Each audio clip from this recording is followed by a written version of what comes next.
Elena Dawson's hands trembled as she balanced the tray of champagne flutes, each crystal glass worth more than her monthly rent. The private dining room at Aurelius, the kind of restaurant where reservations required 6 months and a reference, buzzed with the dangerous energy of men who owned everything, including people. She shouldn't be here. She was covering for Maria, who'd called in sick, terrified. They requested the back room, her manager had whispered, his face pale. Just serve. Don't speak unless spoken to. Don't make eye contact. Get in, get out. But Elena had 3 eviction notices and a dying mother who needed medication. Fear was a luxury she couldn't afford. Hey, beautiful souls. Welcome back to the channel, or if you're new here, welcome to a story that's going to grab your heart and not let go. I'm so glad you're here right now. Drop a comment and tell me where in the world you're watching from.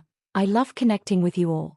And listen, if you haven't subscribed yet, hit that subscribe button right now because I promise you, this story is going to take you on an emotional roller coaster you won't want to miss. Now, let's dive in.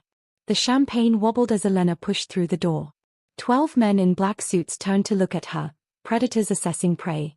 At the head of the table sat a man who didn't need to raise his voice to command a room. Emmanuel Volkov. Even Elena, who avoided the news and kept her head down through life, knew that name. Dark eyes. Sharp jaw. The kind of handsome that came with a body count. Just serve and leave. Just serve and leave. She moved between the chairs, setting down glasses with practiced efficiency, making herself invisible the way poor people learn to do around the rich. The conversation continued, something about shipments and territories and names she didn't want to remember. Then she saw him. In the corner, positioned away from the table as if he'd been placed there and forgotten, sat a man in a wheelchair. Younger than Emmanuel, maybe late 20s to Emmanuel's mid-30s. Same dark hair, same strong features. But where Emmanuel radiated power, this man radiated nothing. He stared at the wall, his handsome face completely blank, hands limp in his lap. A ghost occupying a body. Elena's heart cracked. She knew that look. She'd seen it in her mother's eyes during the bad days, when the pain made her wish for an ending. No one else looked at him. Not once. As if he wasn't even there. She finished distributing the champagne, and the smart thing, the safe thing, would have been to leave. But Elena had never been good at safe.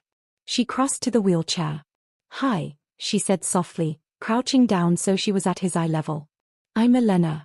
I know you probably don't want champagne, but would you like some water? Or coffee? The kitchen makes this incredible hot chocolate. I sneak cups of it on my break. I could bring you one if you'd like. The room went silent. 12 men stopped breathing. Elena felt their stares like knives against her back, but she kept her eyes on the man in the wheelchair. For a long moment, nothing. Then, so slight she almost missed it, his eyes focused.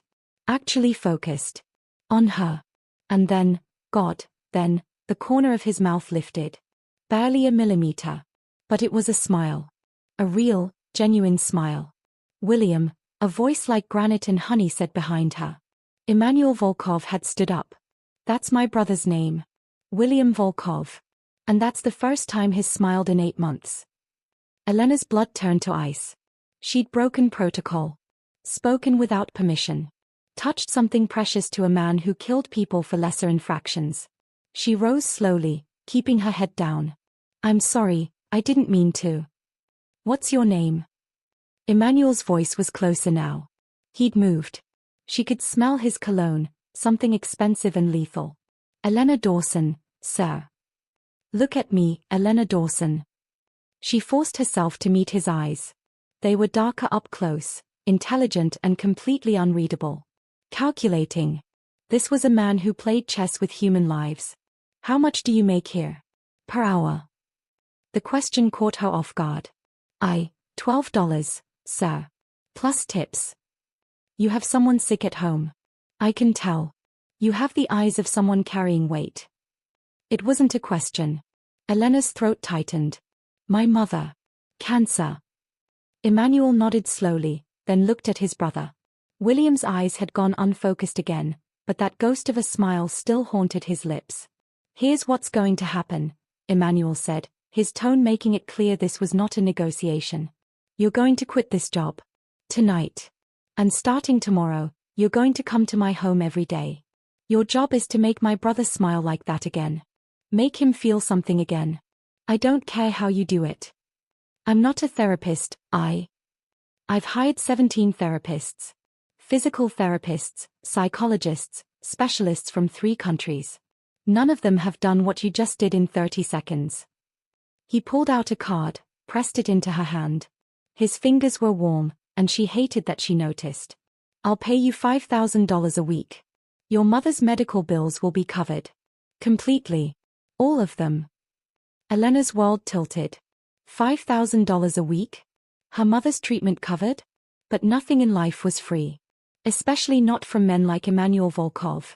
And if I say no, she whispered. His smile was terrifying in its gentleness. Then you say no, and you walk out of here with $1,000 for being kind to someone everyone else has given up on.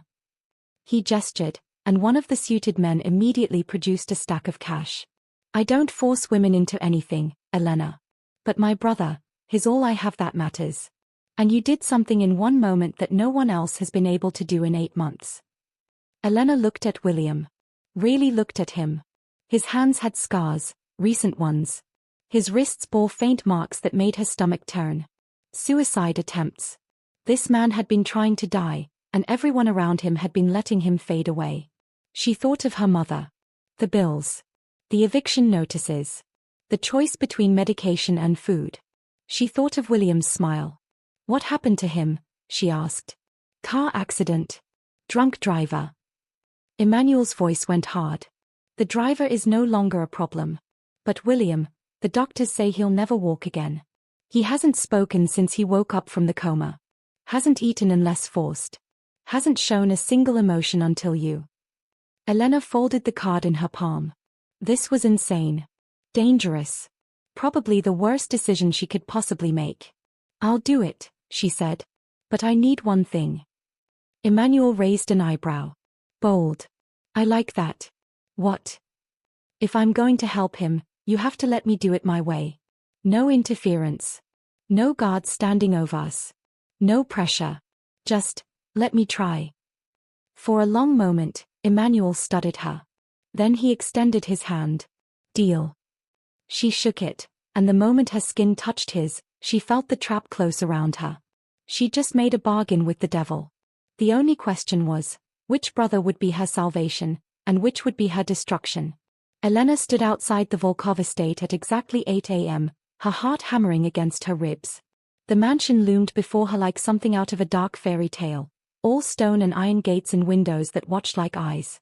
She'd taken 3 buses to get here, to the kind of neighborhood where her worn sneakers and thrift store coat marked her as an outsider. The gate opened before she could press the intercom. They'd been watching. A woman in her 50s met her at the door, stone face, perfect posture, eyes that assessed and dismissed in the same glance. Miss Dawson. I'm Margaret Chen, head of household staff. Mr. Volkov is in a meeting. I'm to show you to William's wing. His wing. Elena followed her through a marble foyer that could swallow her entire apartment. The east wing was modified for William's needs after the accident. Wheelchair accessible, medical equipment, private terrace. Margaret's heels clicked efficiently across the floor. You're the 19th person Mr. Volkov has brought in to help. The others lasted between 3 days and 2 weeks before they quit. Why did they quit? Margaret stopped at a set of double doors, her expression softening almost imperceptibly. Because William doesn't want help. He wants to die. And watching someone waste away when you can't save them, it breaks you. She pushed open the doors, and Elena stepped into a different world. The room was enormous but felt like a tomb. Medical equipment lined one wall, monitors, an adjustable bed that looked unused, cabinets full of medications. Floor-to-ceiling windows overlooked a garden, but the curtains were half-drawn, filtering the morning light into something grey and sad. William sat in his wheelchair by the window, exactly as he'd been positioned. Still. Silent. Staring at nothing. He was a musician, Margaret said quietly. Piano, primarily. Composed his own pieces. Emmanuel used to joke that William got all the talent and beauty in the family. She gestured to a corner where a grand piano sat covered with a white sheet, like a corpse. He hasn't let anyone uncover it since the accident. Elena's chest tightened. A musician who couldn't play. A man who'd lost the thing that made him feel alive. The physical therapist comes at 2, Margaret continued. Nurse checks vitals at noon and 6. Chef will prepare whatever you think might tempt him to eat. He's down to 90% of his body weight through feeding tubes. Your job is. I know my job, Elena said softly. She approached William the same way she had the night before, slowly, respectfully, lowering herself to his level. Hi, William. It's Elena. From last night. I promised I'd come back. I always keep my promises. Nothing. Not even a flicker. Margaret sighed. I'll leave you to it. There's a panic button on the wall if you need anything.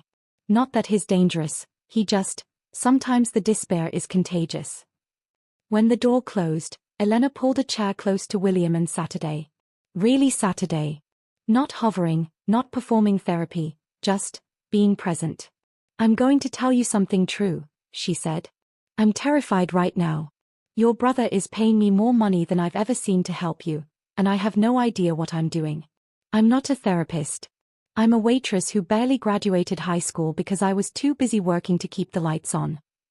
She pulled out her phone, looked at the photo she kept as her wallpaper, her mother, before the cancer, laughing at a beach they'd visited when Elena was 12. Their only vacation ever. That's my mom. Diane. She's dying, William. Stage 4 pancreatic cancer. The doctors give her maybe 6 months.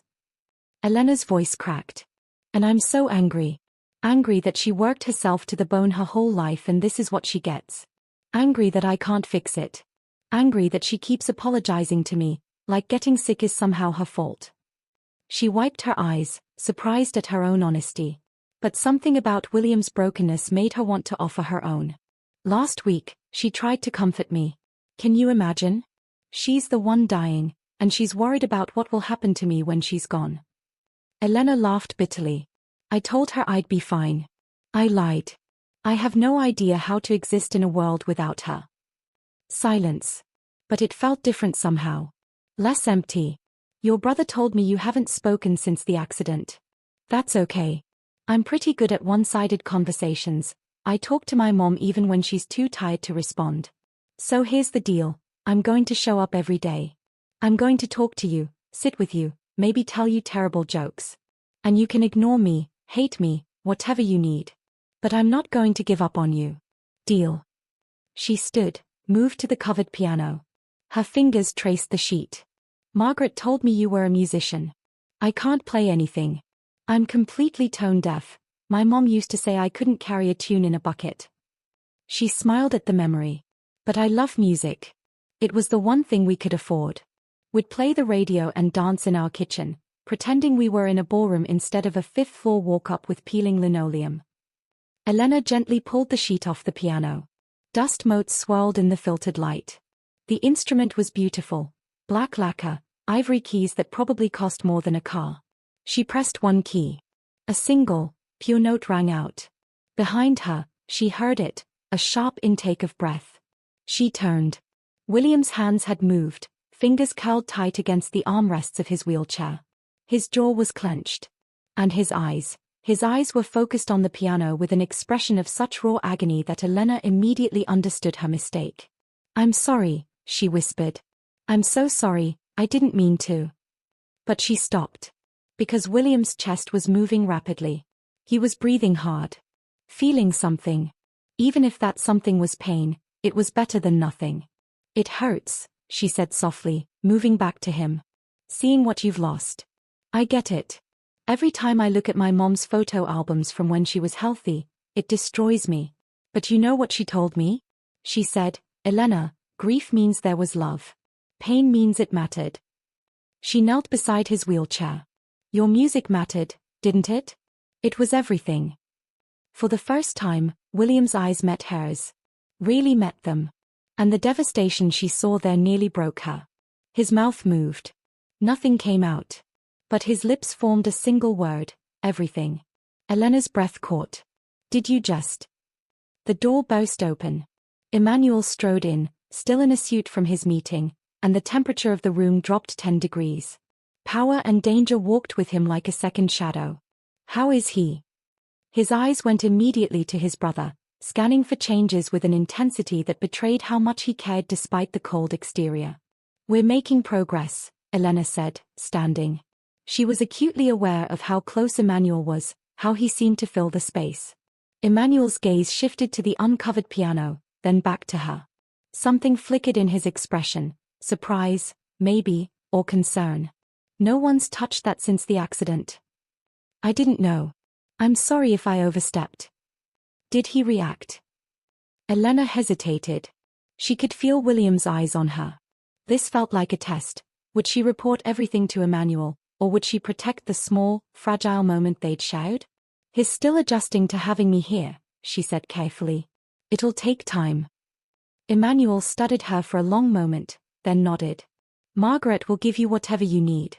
There's a driver, Anton, available whenever you need to leave or arrive.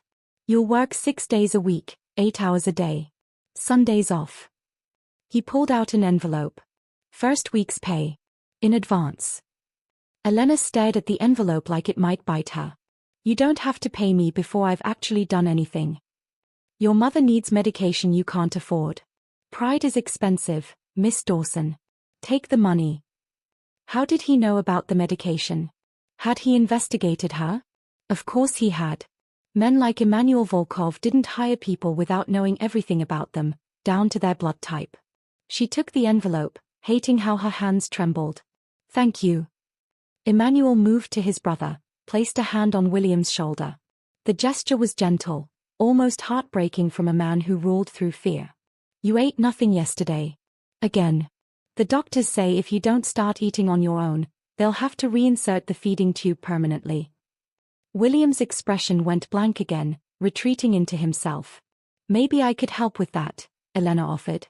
"What did he used to like before?" Emmanuel's jaw tightened. "Everything. He loved food. We used to go to this Italian place in Little Italy every Sunday, our tradition. He'd order half the menu." The grief in his voice was almost hidden, but Elena heard it. "Now he won't even look at food." "Give me a few days," Elena said, with more confidence than she felt. "Let me try."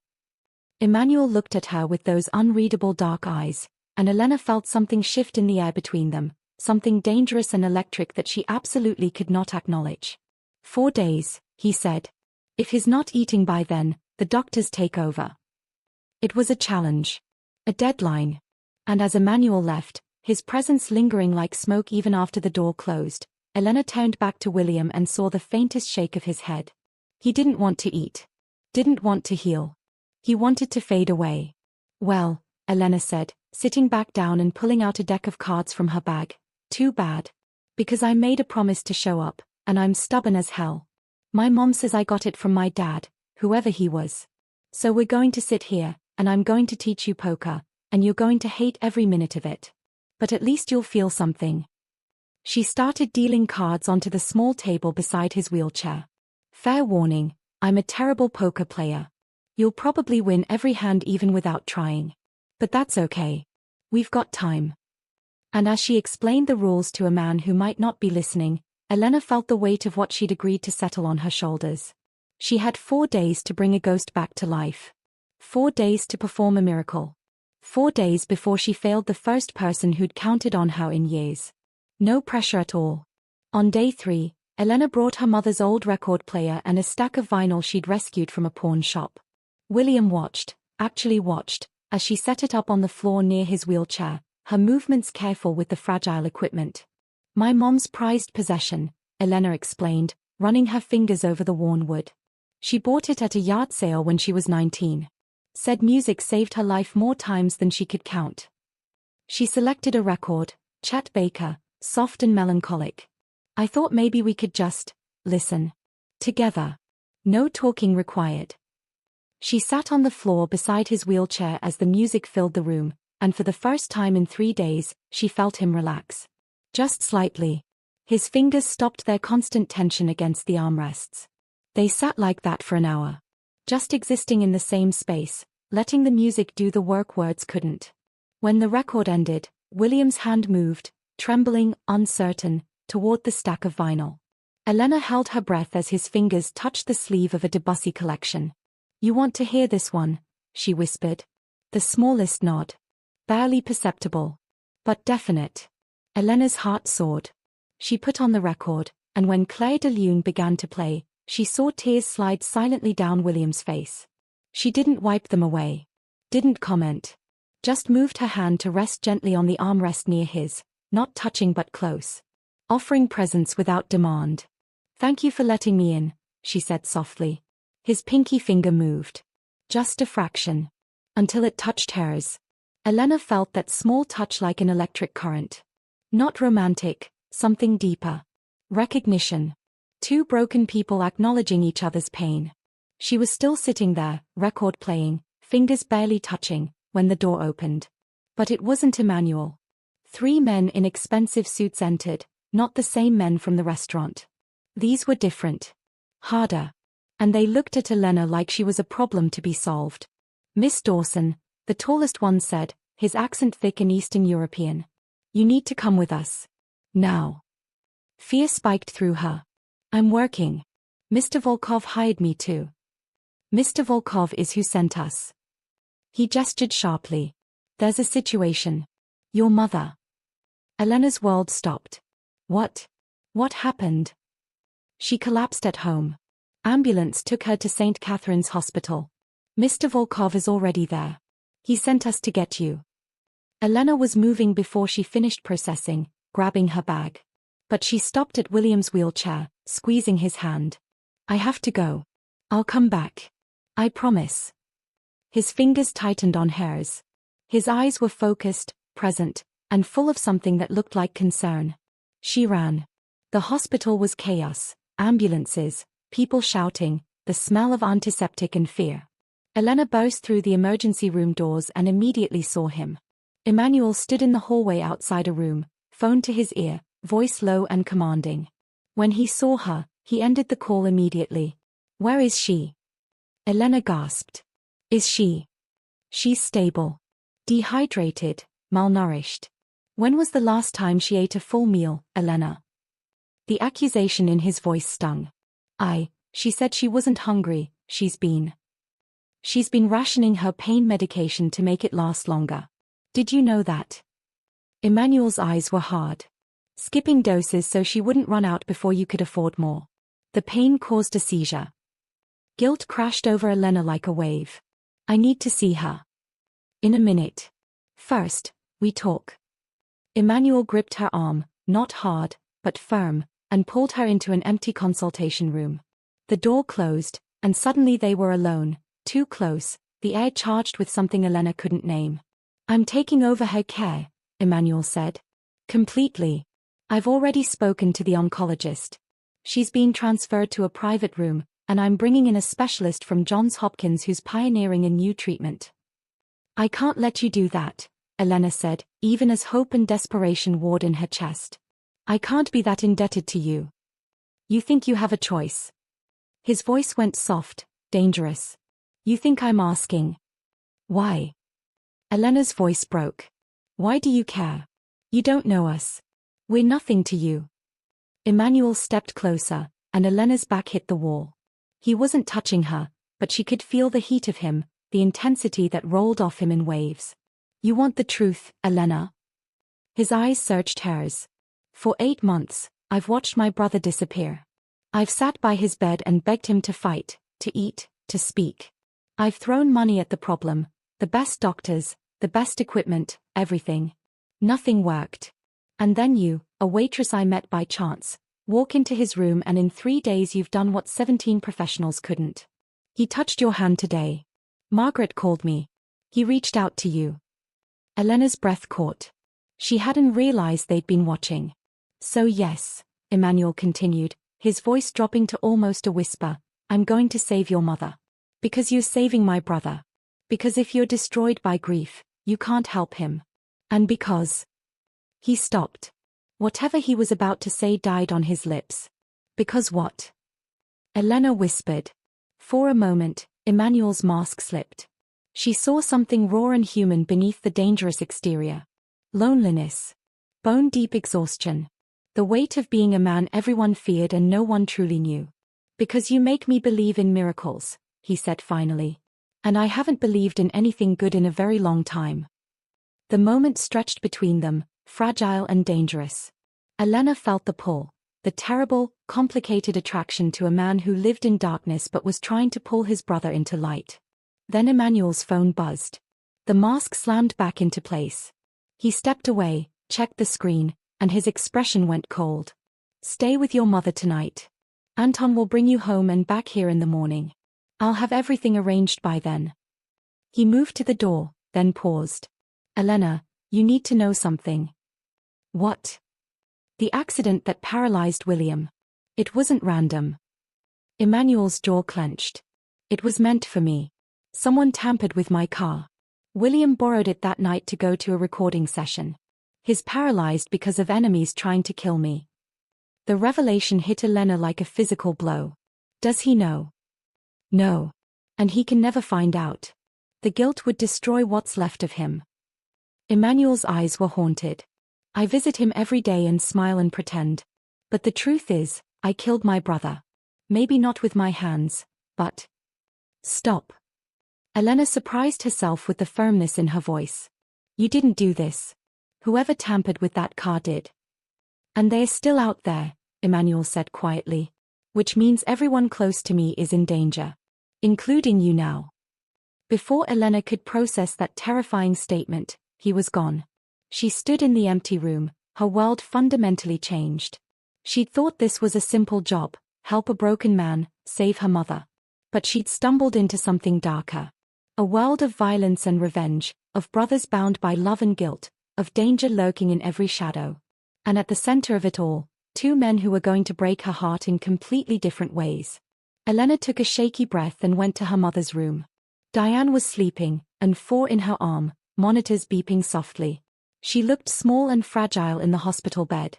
Elena took her mother's hand and made a silent promise. She would see this through. Would help William heal, would accept Emmanuel's dangerous generosity, would walk whatever tightrope she had to walk. Even if it destroyed her.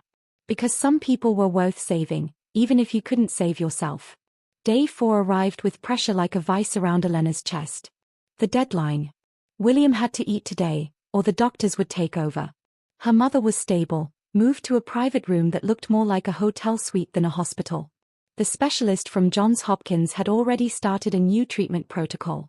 Diane kept asking how Elena could afford this, and Elena kept lying, saying the restaurant had excellent insurance. Some lies were merciful. Elena arrived at the Volkov estate at dawn, determination fueling her exhausted body.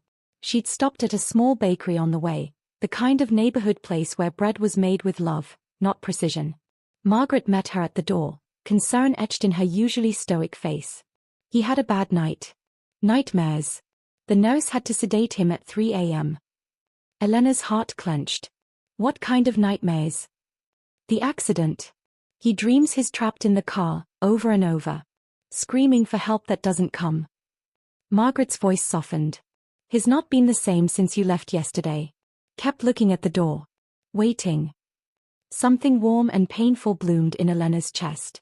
He was worried about me. I've worked for this family for 12 years, Miss Dawson. I've never seen William care about anyone except his brother and his music. Until you. The weight of that responsibility was crushing. Elena climbed the stairs to William's wing, the bag of fresh bread warm against her side. She found him by the window again, but this time his wheelchair was positioned differently, closer to where she usually sat today. He'd moved himself. Or asked someone to move him. Hi, she said softly, entering. I'm back. Like I promised. His eyes found hers immediately, and the relief in them was unmistakable. He'd actually been worried. About her. Elena pulled her chair close, reached out to touch his hand. My mom is okay. Thank you for caring. I know you can't say it, but I see it. His fingers curled around hers, stronger than before. Definite. I brought you something. She pulled out the bread, still warm, fragrant with rosemary and olive oil. This bakery, my mom used to take me there when she had good days. The owner, Mrs. Chen, is this tiny Chinese Italian woman who makes bread that tastes like love feels. I thought maybe you could try just a small piece? For me. She tore off a piece, held it out. Waiting. Not forcing. William stared at the bread. At her. His throat worked, swallowing hard. Then, slowly, agonizingly slowly, he leaned forward. Opened his mouth. Elena's hand trembled as she placed the bread on his tongue. He chewed. Swallowed. And closed his eyes. A single tear traced down his cheek. Good. Elena whispered, her own eyes stinging. William's mouth moved. His voice came out hoarse, broken from months of disuse, barely more than a breath, like before.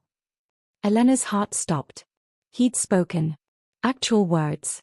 Full words. William, she breathed. You're talking. You're really. But he was already shaking his head, frustrated.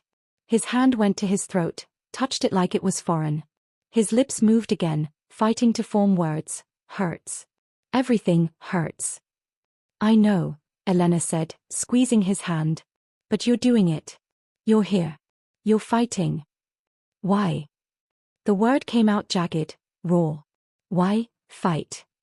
It was the question underneath everything. Why fight when you've lost everything? Why keep breathing when the pain is too much? Elena thought of her mother, wasting away in a hospital bed. Of her own nights crying in the shower where no one could hear. Of every morning she'd woken up and chosen to keep going despite the weight.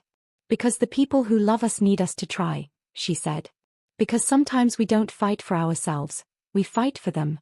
Your brother, William, you should see his face when he talks about you. You're his whole world. William's expression darkened. His hand pulled away from hers. Brother deserves better. Don't say that. Truth. William's voice was getting stronger, even as his eyes filled with anguish. I'm broken. Useless. He wastes everything on me. You're not useless. You're healing. There's a difference. Can't walk. Can't play. Can't, his voice cracked. Can't be who I was. Elena understood then. The real prison wasn't the wheelchair, it was the loss of identity. William wasn't mourning his legs, he was mourning himself. You're right, she said, and his eyes widened in surprise. You can't be who you were. That person is gone. The accident took him. But that doesn't mean who you are now isn't worth fighting for. Easy to say. No. It's the hardest thing in the world. Elena's voice shook. My mom, before the cancer, she was this force of nature. Worked 2 jobs, raised me alone, never complained. Now she can barely stand. She told me last week that she doesn't recognize herself anymore. That she feels like she's already gone. William's eyes focused on her, truly listening. But then she said something that broke me open, Elena continued. She said, I'm not who I was, baby. I'm who I'm becoming. And maybe that person is smaller, quieter, more afraid. But she's still me. Still worth the fight. Tears spilled over. So no, William. You're not who you were. You're who you're becoming. And from where I'm sitting, that person is pretty damn brave. Silence stretched between them, heavy with truth. Then William leaned forward again, wordlessly asking for more bread. Elena fed him. Piece by piece. And with each bite, she felt him choosing to stay alive. Emmanuel found them an hour later, sitting in comfortable silence while old jazz played on the record player. William had eaten half the loaf of bread and was drinking water, actually drinking, on his own. Miss Dawson, Emmanuel said from the doorway, his voice carefully neutral. A word. Elena followed him into the hallway, and the moment the door closed, Emmanuel's composure cracked. He leaned against the wall, running a hand through his dark hair. Margaret told me he ate. And spoke. He looked at Elena like she was a miracle he couldn't quite believe in. How? I just listened to what he wasn't saying. Emmanuel's laugh was bitter. I've been listening for 8 months. No, Elena said gently. You've been trying to fix him. There's a difference. His eyes met hers, and the intensity there made her breath catch. You're right. I've been so desperate to have my brother back that I couldn't see what he actually needed. He needs to know he's still valued. Still seen. Not as who he was, but who he is. And who is he? Emmanuel asked quietly. Someone fighting to believe life is worth living. Someone carrying pain he thinks he deserves. Elena paused. Someone who needs to know his brother doesn't see him as a broken thing to be fixed.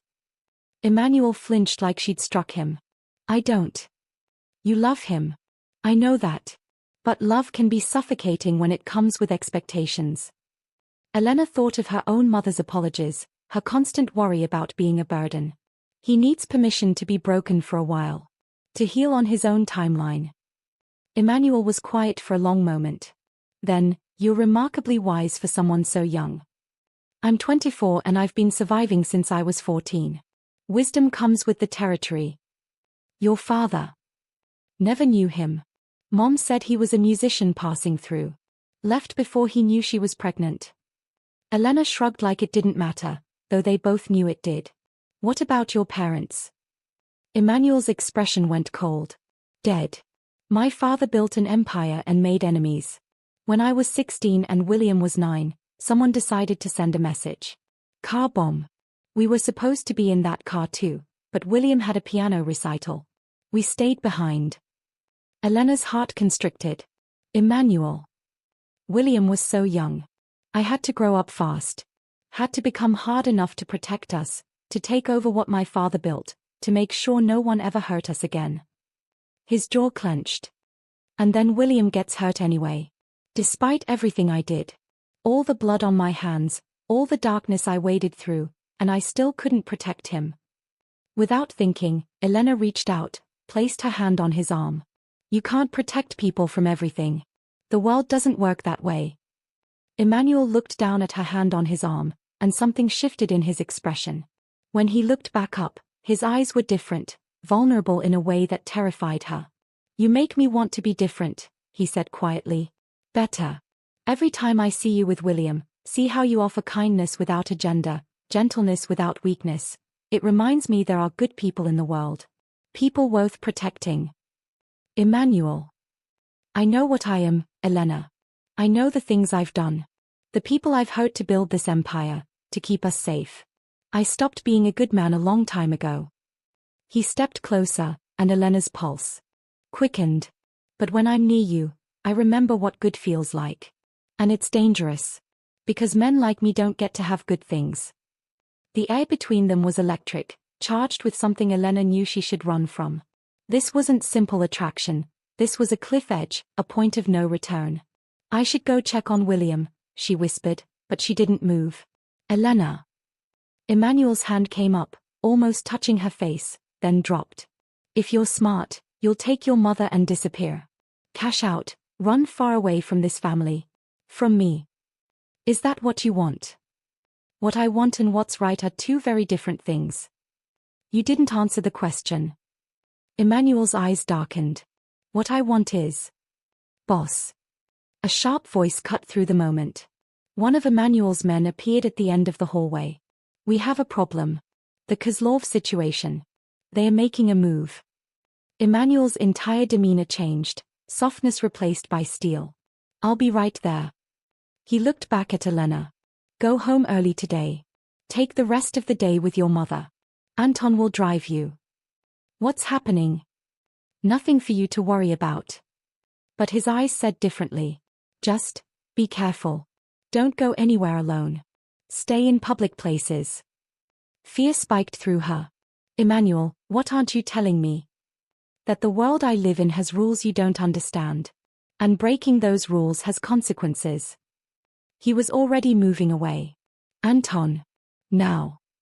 Elena watched him disappear down the hallway, danger rolling off him like thunder before a storm. She went back to William, found him watching the doorway with an expression she couldn't read. Your brother is complicated, she said, sitting back down. William's mouth quirked, almost a smile. Complicated, small word. Emmanuel is. He struggled for words. Everything. And nothing. Save everyone. Can't save himself. You love him. Only family. Only person who. William's eyes were sad. Stayed. Elena took his hand again. I'm staying too. For whatever that's worth. William squeezed her fingers, and in his eyes she saw something that both thrilled and terrified her, the beginning of hope. Fragile as spun glass. Dangerous as a flame. She'd come here to do a job. Save her mother. collect a paycheck. But somewhere between the music and the bread and the broken words, she'd started to care. About William's healing. About Emmanuel's hidden pain. About this fractured family trying to hold itself together with blood and loyalty and desperate love. And caring, Elena was learning, was the most dangerous thing of all. Because when you cared, you had something to lose. And in the world of the Volkov brothers, everyone eventually lost everything. Elena spent the evening with her mother, watching Diane sleep peacefully for the first time in months. The new treatment was already working, her color was better, her breathing easier.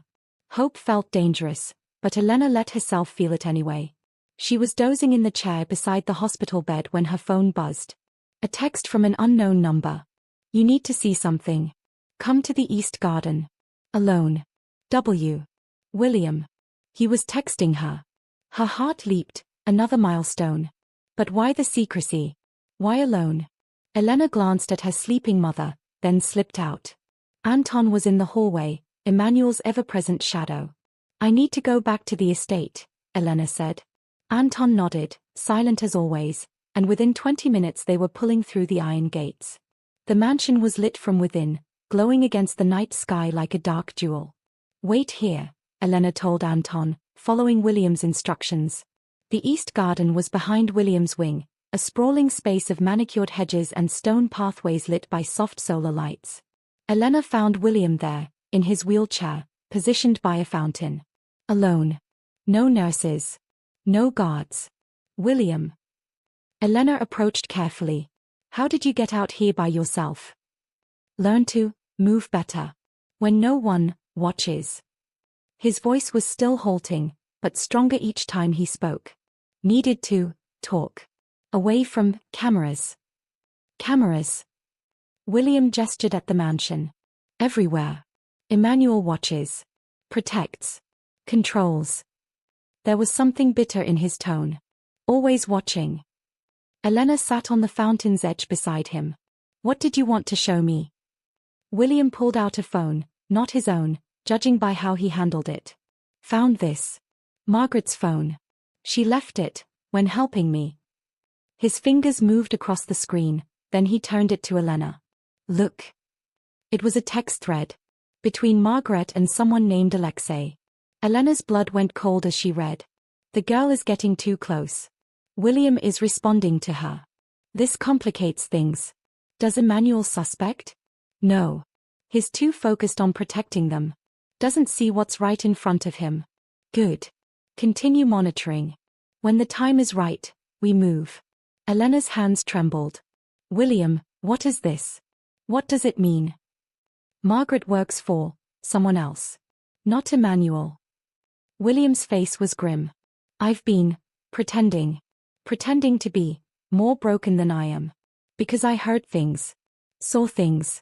Safer to let them think I'm useless. The revelation crashed over Elena like ice water. You've been able to speak this whole time? Not at first. But weeks ago, words came back. Movement too. Some. William's eyes were intense, focused. But accident wasn't accident. You know this. Emmanuel told you. He said it was meant for him. Yes. But also, no. William leaned forward. Car was mine. Not Emmanuel's. I bought it 2 weeks before. Emmanuel didn't know. Was going to surprise him. Elena's mind raced. So whoever tampered with it knew it was mine. Wanted me gone. William's voice went hard. Emmanuel has enemies. But I have had something he wants. What? Proof. Files. Evidence against the Kozlov family. Their operations, their crimes. I was investigating them. For a composition. Wanted to write music about the dark side of the city. Got too close. Found real evidence.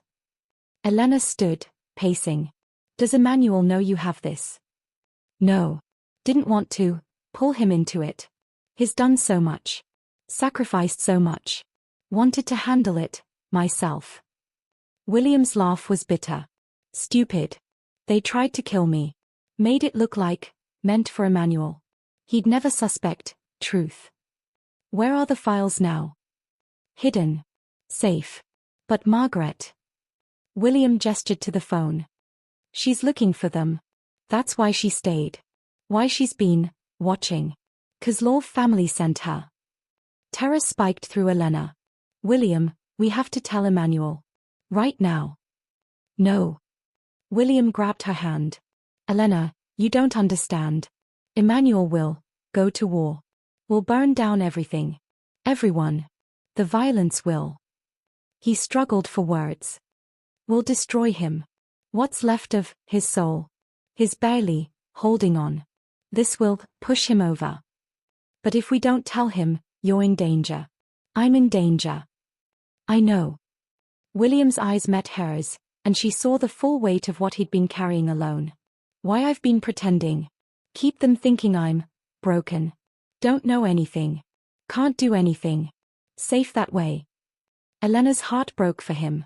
You've been trapped. Pretending to be paralyzed when you're healing. Silent when you can speak. All to protect your brother. And now your complication. You made me want to heal. Want to try. But if they know you're helping me. His voice cracked. They'll hurt you. To hurt me. To keep me quiet. Before Elena could respond, footsteps crunched on gravel. Both of them froze. Emmanuel emerged from the shadows, and the look on his face was apocalyptic. How long? His voice was deadly calm. How long have you been able to speak, William? William's expression closed off, but it was too late. Emmanuel had heard everything. Answer me. Emmanuel moved closer, and Elena saw the betrayal in his eyes, the hurt underneath the anger. How long have you been lying to me? Emmanuel, Elena started, but he cut her off with a look. This doesn't concern you. It does if Margaret is working for the Kozlov family. Elena stood her ground. If she's been spying, if William's in danger. You think I don't know Margaret's loyalties? Emmanuel's laugh was sharp, humorless. You think I'm a fool? The world tilted. Elena stared at him. You knew. I've known for 3 months that she was feeding information to Alexei Kozlov. I've been feeding her false information. Leading them exactly where I want them. Emmanuel's eyes never left his brother. What I didn't know was that my own brother has been lying to me. Pretending. Using everyone around him, including you, Elena. No, Elena said firmly. He's been protecting you. By lying? By making me think he was destroyed when he was healing? Do you have any idea? Emmanuel's voice broke. He turned away, fists clenched. Every night I've sat by your bed, William. Begged you to come back. Blamed myself for your pain. And you were awake the whole time. Aware. Letting me suffer. You were suffering anyway, William said quietly. Because of me. Because you blame yourself. For everything. I thought, if you believed I was broken, truly broken, you'd eventually let me go. Let you go. Emmanuel spun back around. You're my brother. My only family. I would die before I let you go. I know. That's the problem. William's voice was steady now, clear. You've been dying, Emmanuel. Piece by piece. Everything you do, the violence, the blood, the darkness, it's killing who you really are. And I'm the excuse. The reason you can't stop. Can't walk away. The truth hung between them, sharp and terrible. If I healed, William continued, if I was okay, you'd have no reason to keep fighting. No reason to stay in this world that's destroying you. You could choose something else. Someone else. His eyes flicked to Elena, then back. But you won't choose. Not while I need you. Elena's breath caught as understanding dawned. William had been protecting his brother the only way he knew how, by staying broken. By being the reason Emmanuel couldn't examine his own life. So you chose for me, Emmanuel said, his voice hollow. Decided what I need. What I can handle. Yes. And her. Emmanuel looked at Elena. Was she part of your plan? Get close to someone innocent and kind so you'd have another reason to stay silent? Another person to protect? No, William said forcefully. Elena was unexpected. Real. She made me want to heal. Want to try. Even knowing the cost. Emmanuel's jaw clenched. He looked at Elena, and she saw something in his eyes that made her heart stutter, hunger and anger and want all twisted together. And you? Did you know he was lying? I just found out. 2 minutes before you arrived. Do you believe him? That he was protecting me? Elena met his gaze steadily. Yes. I also believe he's wrong. You're not as fragile as he thinks. And keeping secrets from the people we love, even to protect them, always causes more damage than the truth. Something flickered in Emmanuel's expression. Wise words from someone who's been lying to her own mother about where her money comes from. The blow landed. Elena flinched. That's different. Is it? Or are we all just liars trying to protect the people we love from unbearable truths? A phone buzzed. Emmanuel pulled it out, read the screen, and his expression went granite hard. We're out of time, he said. The Kozlovs are making their move. Tonight. They've figured out the information I've been feeding Margaret is false, which means they know I'm onto them. He looked at William. And if they've been listening like I suspect, they now know you have evidence that could destroy them. Let them come, William said, and Elena heard the steel in his voice, the strength that had been there all along, hidden. I'm tired of hiding. You're not strong enough to. Don't. William's voice cracked like a whip. Don't tell me what I'm strong enough for. Not anymore. I've been playing dead for months. Pretending. Hiding. I'm done. If they want a fight, they'll get one. Emmanuel stared at his brother, and Elena saw the moment something shifted between them. A recognition. An understanding that William wasn't the boy who needed protecting anymore. All right, Emmanuel said quietly. Then we fight. Together. He pulled out his phone, started making calls. His voice was calm, commanding, terrifying. Lock down the estate. Activate all security protocols. Get the team assembled. And find Margaret. Bring her to the West Wing. Alive. As Emmanuel orchestrated his response, William turned to Elena. You need to leave, he said. Now. Go to your mother. Anton will take you. Don't come back until. No. Elena's voice was firm. I'm not running. Elena. You said I made you want to heal. Want to try. Well, you've made me want to fight. For something. For someone. She looked between the two brothers. I'm not leaving either of you. Emmanuel ended his call, looked at her. If you stay, you're in danger. Real danger. These aren't good men coming, Elena.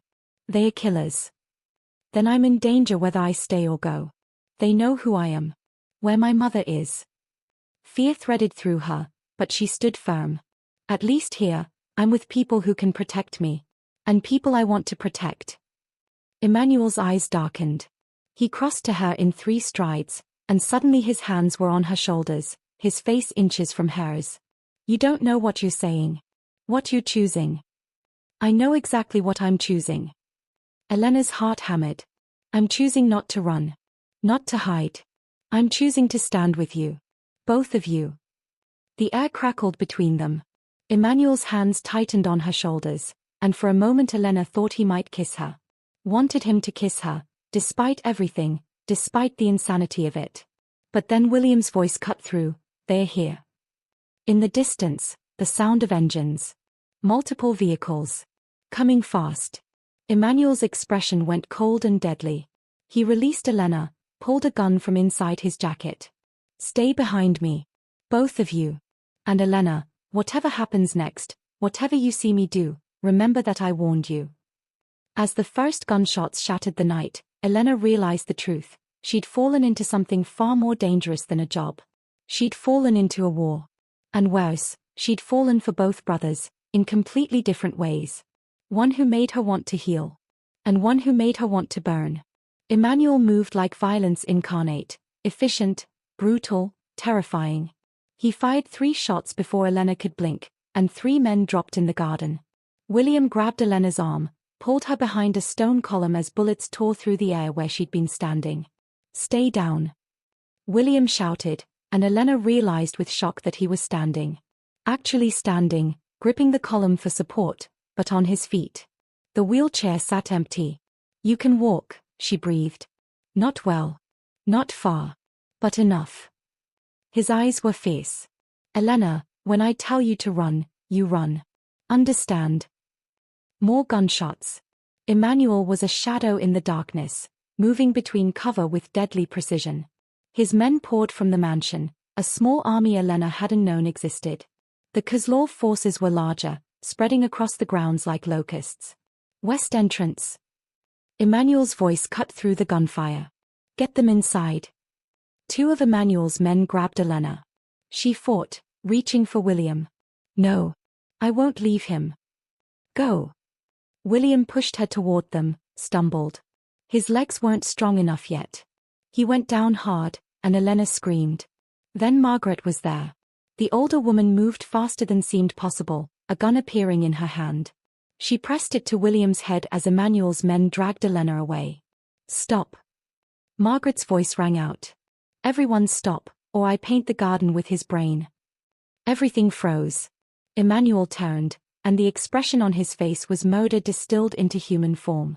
Margaret, he said, voice deadly soft. Remove that gun from my brother's head. Now. You knew I was a plant and said nothing. Why? Margaret's hand was steady, professional. This wasn't a nervous traitor, this was a trained operative. What game are you playing, Emmanuel? The long game. The one where I destroy everyone who touches my family. Funny. Because we're about to destroy everything you love. Margaret smiled. The girl's mother. Did you really think we didn't know she was the leverage? There are men at the hospital right now. One call from me, and Diane Dawson dies screaming. Elena's world stopped. No.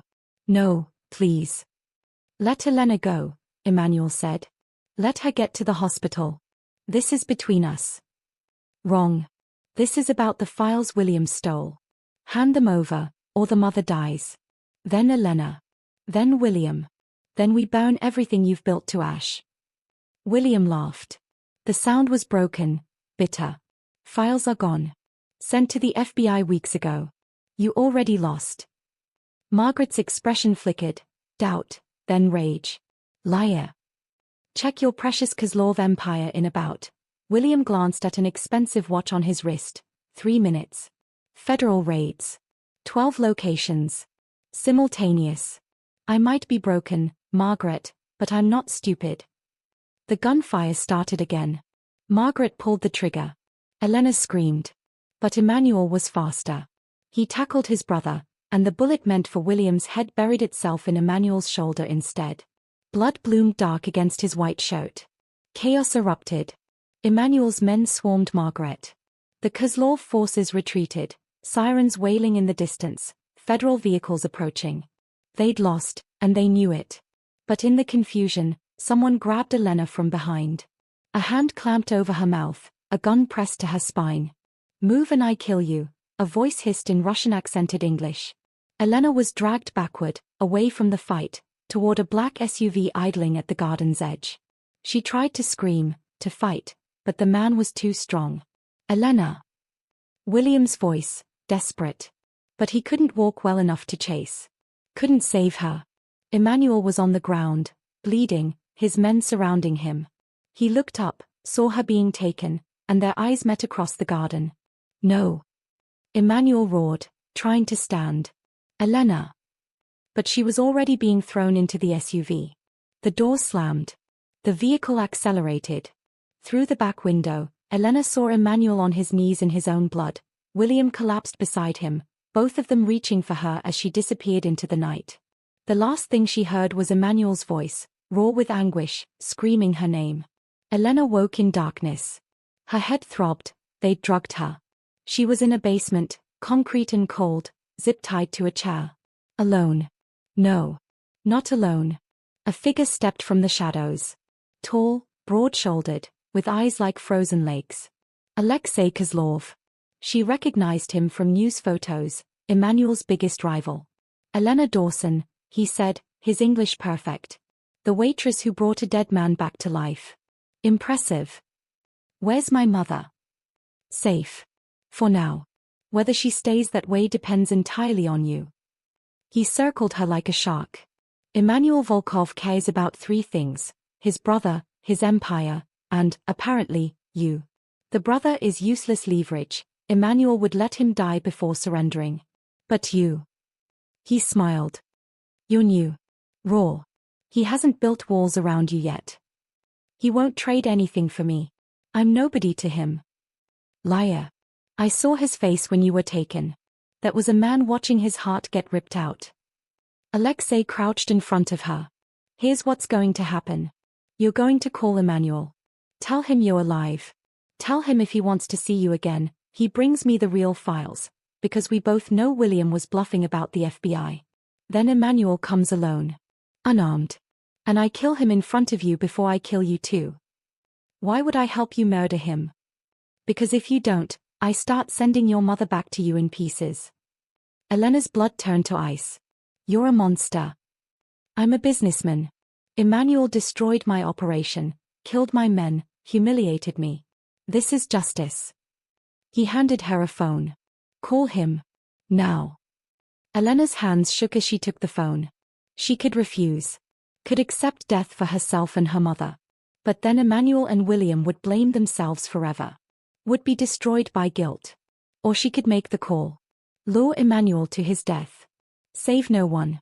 There were no good choices. Only terrible ones. She dialed. Emmanuel answered on the first ring. Elena. His voice was ragged, desperate. Where are you? Are you hurt? I'm alive. For now. She met Alexei's eyes. He wants you. Alone. Unarmed. In exchange for me. I'll come. Whatever he wants. Just don't hurt her. Emmanuel, don't. Elena's voice broke. It's a trap. He's going to kill you. Don't come. Please. Just, tell William I'm sorry. Tell my mother I love her. And Emmanuel. Tears spilled over. I'm sorry I couldn't save you the way you saved me. Alexei ripped the phone away, ended the call. Touching. Useless, but touching. He stood. He'll come anyway. Men like Emmanuel can't help themselves. They think they are invincible. He moved to the door. You have 2 hours to make peace with your God, Miss Dawson. Then this all ends in blood. The door slammed. The lock engaged. Elena was alone in the dark, waiting to die, having destroyed the 2 men who'd made her feel alive for the first time in years. The darkest hour wasn't when you faced death. It was when you realized everyone you loved was going to die trying to save you. And you were powerless to stop it. Elena had been alone in the darkness for 90 minutes when she heard it. A sound so faint she thought she'd imagined it. Scraping. Metal on metal. Coming from above. She looked up at the ventilation grate in the ceiling. It moved. Shifted. Then fell away completely. And William Volkov dropped through the opening. He landed hard, gasping in pain, his legs barely catching him. But he was standing. Moving. Alive. William. Elena's voice cracked. How did you? Shut up. No time. He pulled a knife from his belt, cut through her zip ties with shaking hands. Can you walk? Yes, but you can't. You shouldn't be here. Been practicing. Every night when nurses sleep. Can walk short distances. Climb. Fight if I have to. His eyes were fierce, determined. No one takes you from me. No one. Elena's heart shattered and reformed simultaneously. Where's Emmanuel? Creating a distraction. The loud, obvious kind. While I came the quiet way.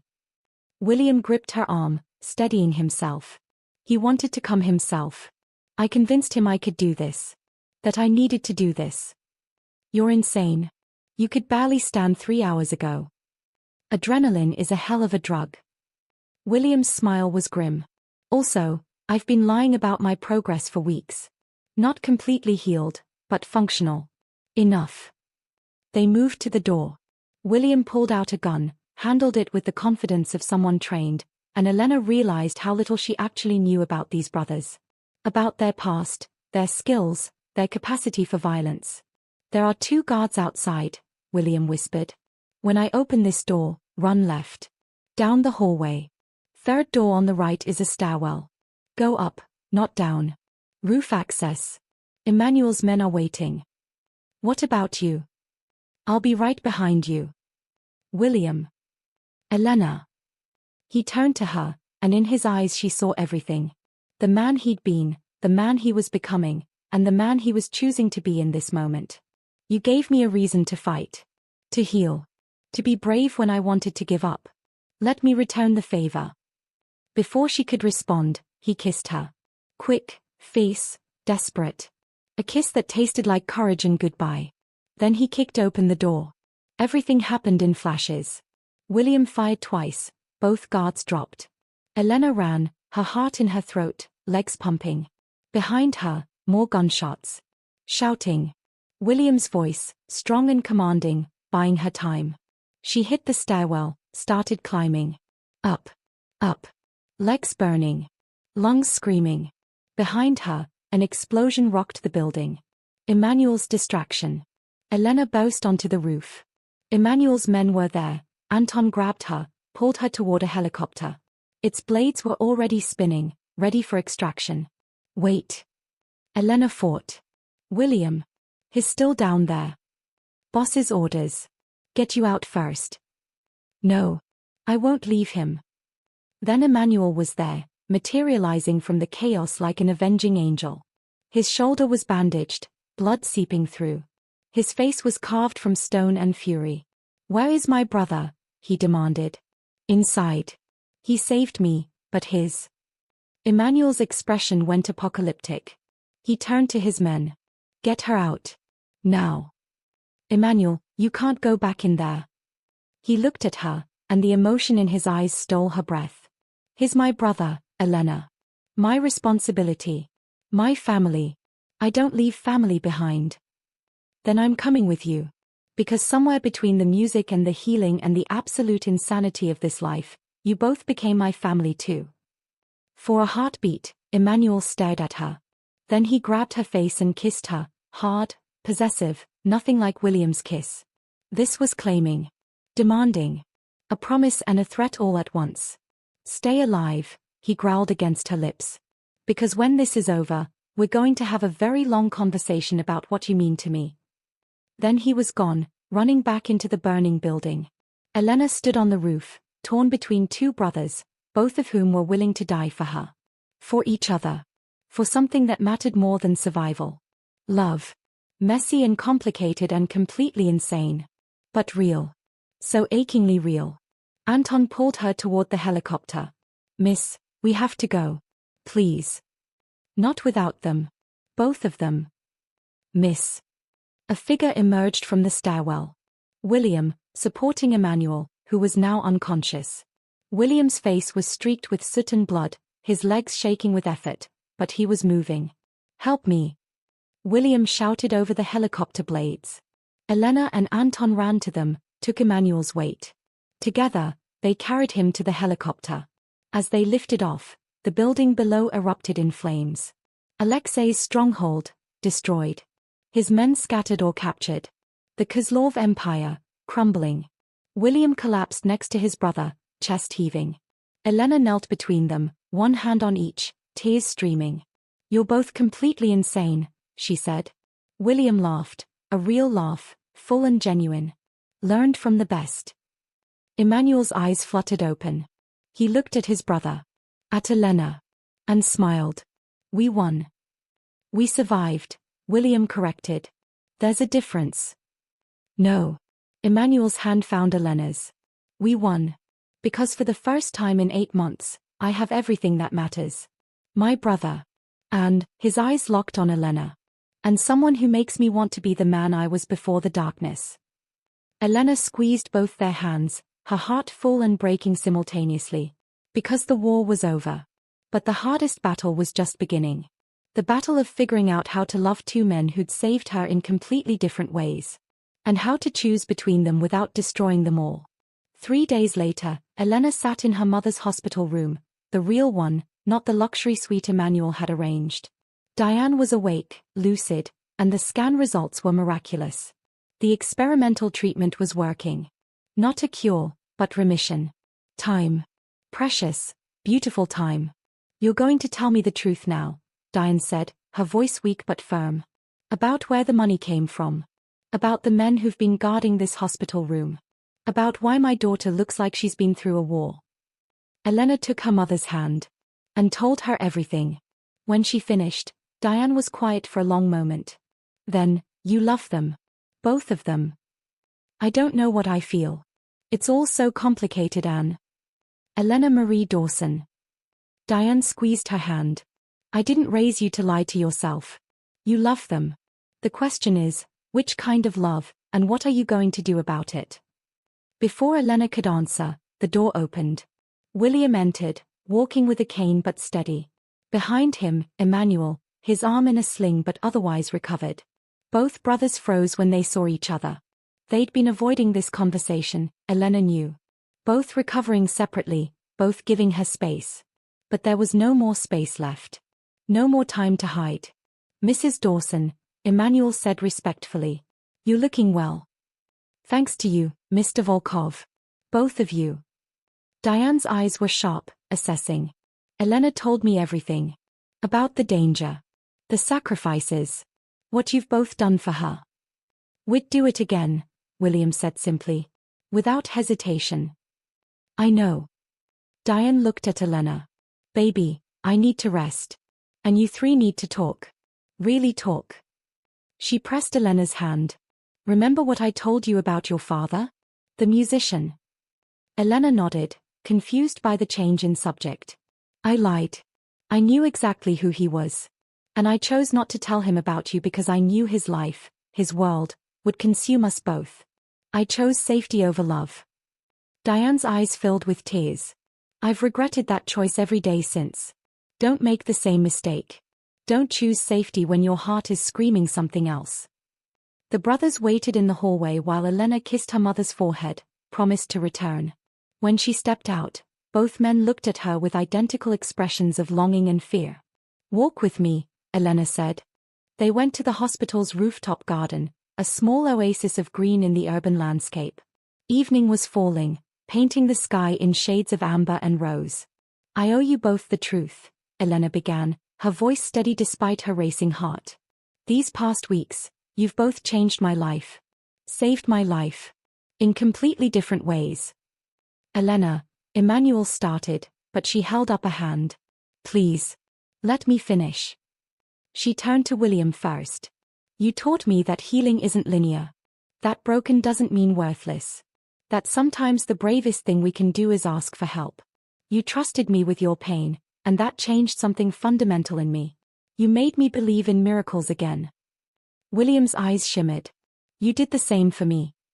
Elena smiled, then turned to Emmanuel. And you showed me that people aren't simple. That someone can be dangerous and gentle, dark and devoted. You protected me without making me feel weak. You saw strength in me I didn't know I had. Elena, Emmanuel's voice was rough.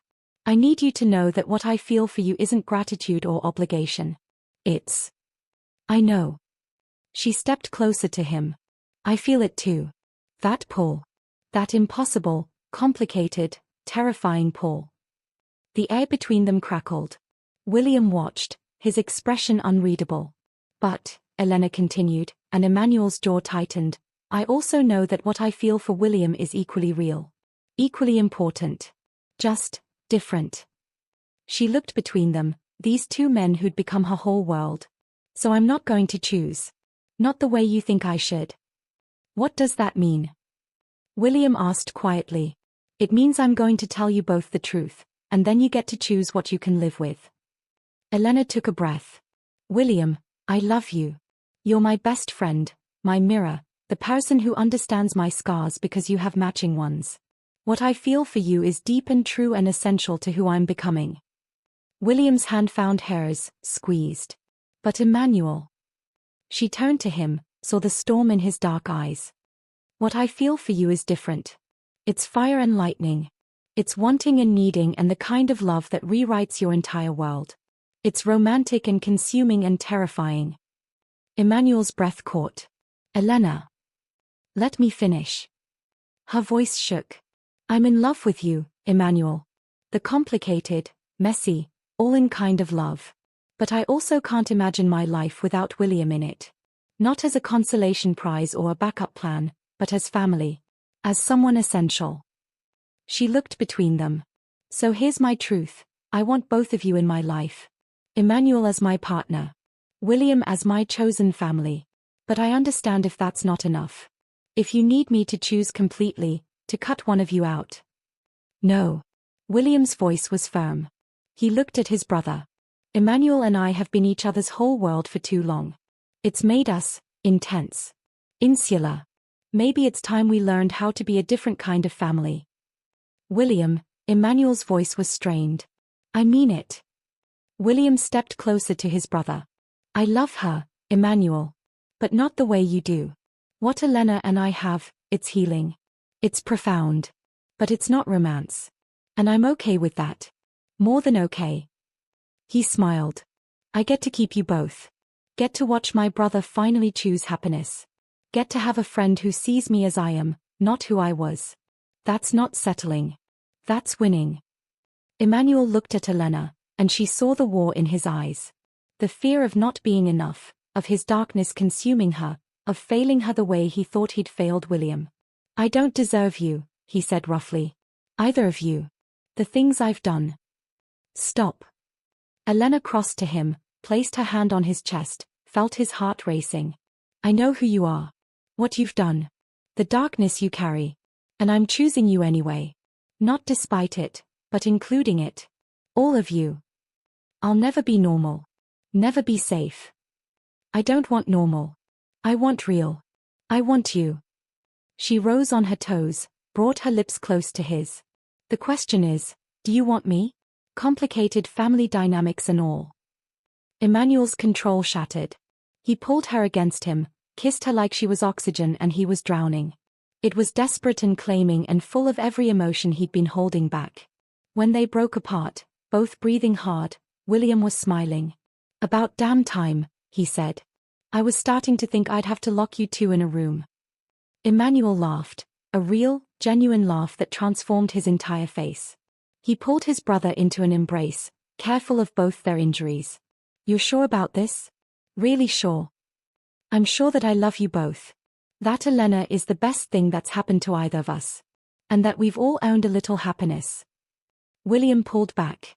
Besides, someone needs to make sure you don't scare her away with your overprotective nonsense. I'm standing right here, Elena said, laughing through tears. And I don't scare easily. In case you haven't noticed. Emmanuel pulled her back against him, wrapped his good arm around her waist. No. You really don't. He pressed a kiss to her temple. Thank you. For what? For seeing us. Both of us. For being brave enough to love complicated, broken, dangerous men. For choosing us when you could have run. Where would I run to? Elena smiled, leaning into him while reaching for William's hand. You're my family now. Both of you. And family means staying. Even when it's hard. Especially when it's hard. As the sun set over the city, three broken people stood together on a rooftop and chose each other. The war was over. The danger had passed. But the real victory wasn't survival. It was finding home in each other's scars. 6 months later, Elena stood in the kitchen of the Volkov estate, her home now, watching the morning sun stream through windows that no longer felt intimidating. The mansion had transformed from a fortress into a home, filled with music and laughter and the kind of warmth money couldn't buy. She heard it before she saw it, the sound of piano music drifting from the east wing. William was playing. Not perfectly, his hands still had limits, his stamina wasn't what it once was. But he played with soul, with feeling, with the joy of someone who'd lost everything and found something better in its place. Elena carried 2 cups of coffee down the hallway, nudged open the door with her hip. William sat at the grand piano, no longer covered, playing an original composition. His cane rested against the bench. He still needed it for long distances, but he'd walked unassisted at Diane's birthday party last week, and the triumph on his face had made everyone cry. That's beautiful, Elena said, setting his coffee on the piano. New piece. For Mom. William smiled. He'd started calling Diane Mom 3 months ago, and it had become natural for all of them. For her remission celebration next week. Diane had beaten the odds. The experimental treatment had worked beyond anyone's expectations. She was living in the guest house on the estate grounds, her choice, wanting independence but accepting the security and care the Volkovs insisted on providing. She'd become the mother neither brother had ever had, and they'd become the family she'd always wanted for Elena. "She'll love it," Elena said, running her fingers through William's hair affectionately. The door opened. Emmanuel entered, suit jacket off, tie loosened. He'd been in a meeting with his lawyers. The Volkov empire was transforming. Going legitimate. It was slow, painful, dangerous work, but Emmanuel was committed. For her. For William. For the future they were building. "Morning," he said, crossing to Elena, pulling her into his arms, kissing her thoroughly. "Missed you." "You were gone for an hour," she laughed against his lips. "An hour too long." William groaned. "You two are nauseating. I live here, remember? Have some mercy." "You're just jealous," Emmanuel shot back, but there was no heat in it. Only affection. Desperately, William deadpanned. "Please, continue making out in front of the piano. It really enhances my creative process." Elena laughed, pulled away from Emmanuel but kept hold of his hand. "Actually, I have news. For both of you." Both brothers immediately focused on her, concern flickering in their eyes. 6 months, and they were still overprotective. Elena had learned to find it endearing rather than suffocating. "I got the acceptance letter," she said. "From the music therapy graduate program." William's face lit up. "Elena. That's incredible. You're sure this is what you want?" Emmanuel asked, even though they'd discussed it 100 times. "You don't have to work. You don't have to." "I want to," Elena said firmly. "William showed me what healing through music looks like. I want to do that for other people. Help other families find their way back to each other." She squeezed his hand. "And yes, I'm sure. I need purpose, Emmanuel. Just like you do. Just like William does." Emmanuel pulled her close, pressed his forehead to hers. "Then I'm proud of you. So damn proud." "We both are," William added. "Though this means you'll be bringing home textbooks and clinical hours and I'll have to share my therapeutic breakthroughs with strangers." The horror. Elena threw a pillow at him. He caught it, laughing. This was what they'd built from the ashes. Not perfect, they still had hard days, still navigated complicated dynamics, still dealt with the remnants of Emmanuel's past. But it was real. It was theirs. Margaret had been prosecuted, turned state's evidence against the remaining Kozlov operations in exchange for a reduced sentence. The Kozlov empire had collapsed. New threats would always emerge, but Emmanuel was building something different now. Power with purpose. Strength with honor. And he was building it with family by his side. "There's something else," Elena said, suddenly nervous. She pulled a small box from her pocket. "I know we've talked about this being unconventional. About not needing traditional definitions. But..." She opened the box. Inside were 2 rings, simple, elegant, perfectly matched. "I'm not asking you to marry me," she said to Emmanuel, watching his eyes widen. "Not yet. But I'm asking you to promise me forever. To choose this, us, every day. To build something that lasts." Emmanuel's hand trembled as he took the ring. "Elena." "And William," she turned to him, pulled out a different ring, a band engraved with musical notes. "I'm asking you to be my family. Officially. Not legally, maybe, but in every way that matters. Brothers and sisters don't need paperwork. They just need love." William stared at the ring, then at her, eyes shining. "You're serious?" "Completely. You're my best friend. My brother in all the ways that count. And I want the world to know it." William slipped the ring on, then pulled Elena into a fierce hug. "I love you. Thank you for seeing me. For saving me. For giving me a reason to live again." "We saved each other," Elena whispered. When William released her, Emmanuel was there, the ring already on his finger. He cupped her face in his hands, and the emotion in his eyes stole her breath. "I was dead before you," he said quietly. "Walking and breathing, but dead inside.